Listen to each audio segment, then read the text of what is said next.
Guys, स्वागत छ माछा भक्समा। आज म माछा भक्स ठुलो राइड हान्दैछु। ललितपुरतिर जान लागेकोमा चाहिँ हाजीरोडबाट एक्लै छु आज चाहिँ।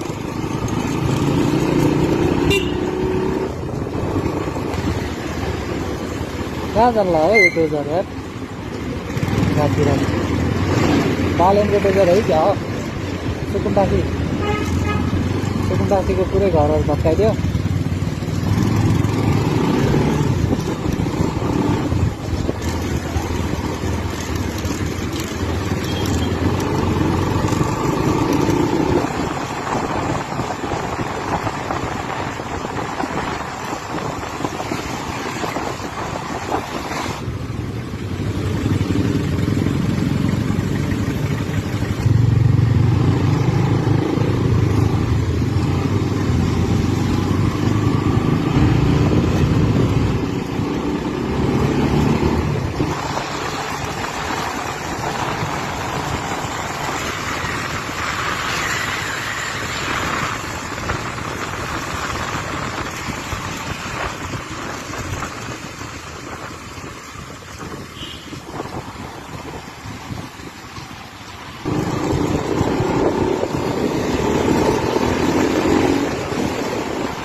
आज चाहिँ बाइक चलाउन सक पऱ्यो क्या यार।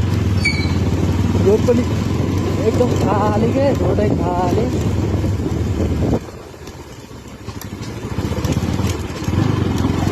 तो एकको यही स्पिड ब्रेकर राख्छ क्या। एकको यही चाहिँ किन राख्नु पऱ्यो होला स्पिड ब्रेकर यार।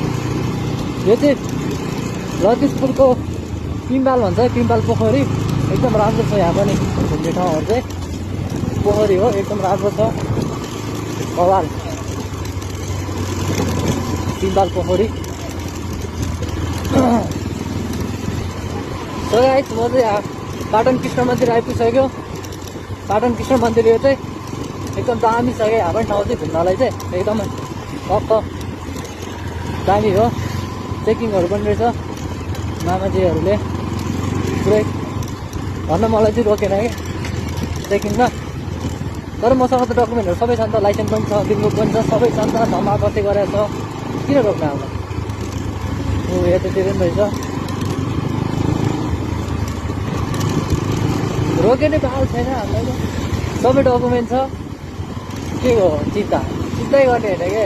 डकुमेन्ट भइसकेपछि त सरर हिँडिदिने हो क्या, कन्फिडेन्सको साथमा क्या। अब लाइसेन्स छैन भने पो डराउने हो ल, होइन। अब लाइसेन्स छ, के को डर हामीलाई। चेकिङ गोली मार्दै। अब गल्ती गरे होइन होइन। कहाँ लग्यो हो यो।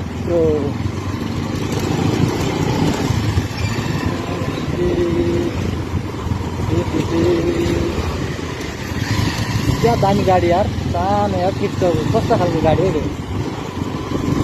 दामी रहेछ, दामी लाग्यो मलाई गाडी चाहिँ यार। पेट्रोल हालेर जानु पर्ला जस्तो छ, पेट्रोलै सक्यो यार।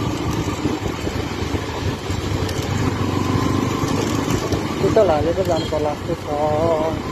पेट्रोल चाहिँ उतै हाल्नुपर्ने हो क्या, त्यहाँ भद्रकालीमा त्यहाँ राम्रो डुल्यो।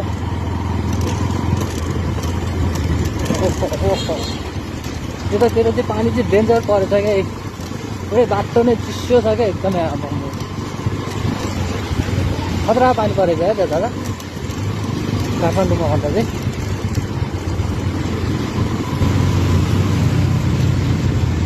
कस्तो खाल्डङ बाटो छ क्या यहाँतिर। यसरी हेर्नु एकदमै खाल्डा खुल्डे क्या।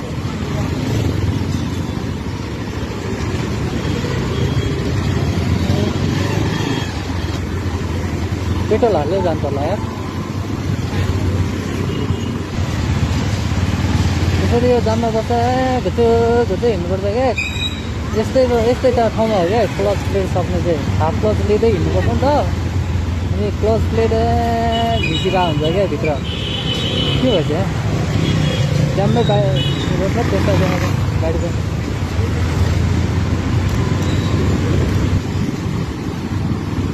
खतरा पानी परेको नि पानी चाहिँ।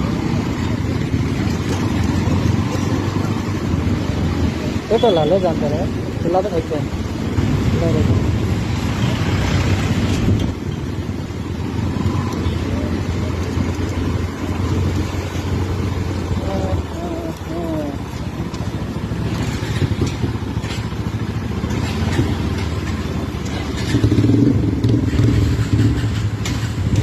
पेट्रोल पनि सकियो क्या। पेट्रोलको प्राइस पनि 217 रुपियाँ छ यार।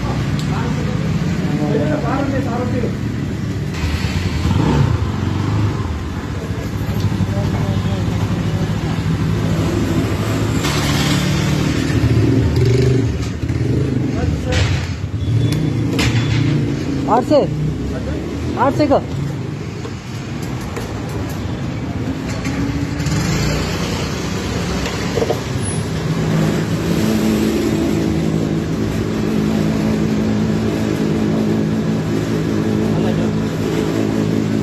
आधी ऑनलाइन आधी कैश कर दीजिए।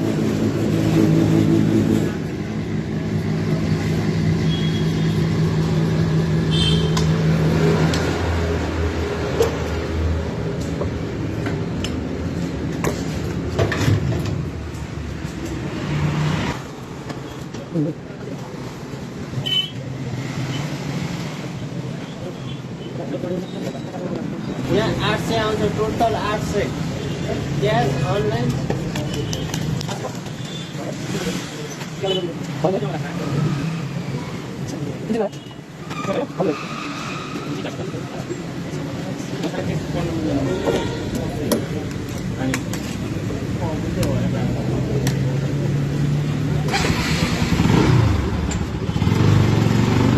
सो गाइज तेल पनि हालियो 800 रुपियाँ हाल्यो तेल चाहिँ। मसँग क्यास चाहिँ जम्मा 500 रुपियाँ मात्र थियो क्या। 500 रुपियाँ सक्नु थियो। अहिले 300 चाहिँ मैले अनलाइन गरिदिएको। अहिले त लिटरको पनि 217 रुपियाँ छ यार। बाइकले फेरि तेल पनि त्यस्तै घाट भएर खाइदिने क्या यार। एकदमै भने ल 1000 रुपियाँ तेल हाल्यो भने 1 हप्ता चाहिँ पुग्दैन भने के हो यस्तो तेल खाइदिने क्या यार। अहिले कति दिन्छ दिइरहेछ भने मलाई अहिले थाहै छैन क्या।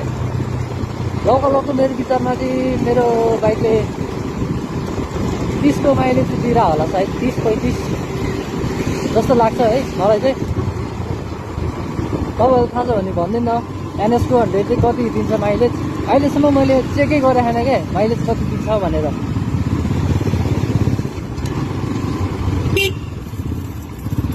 कस्तो चेप्या हो म्यापमा।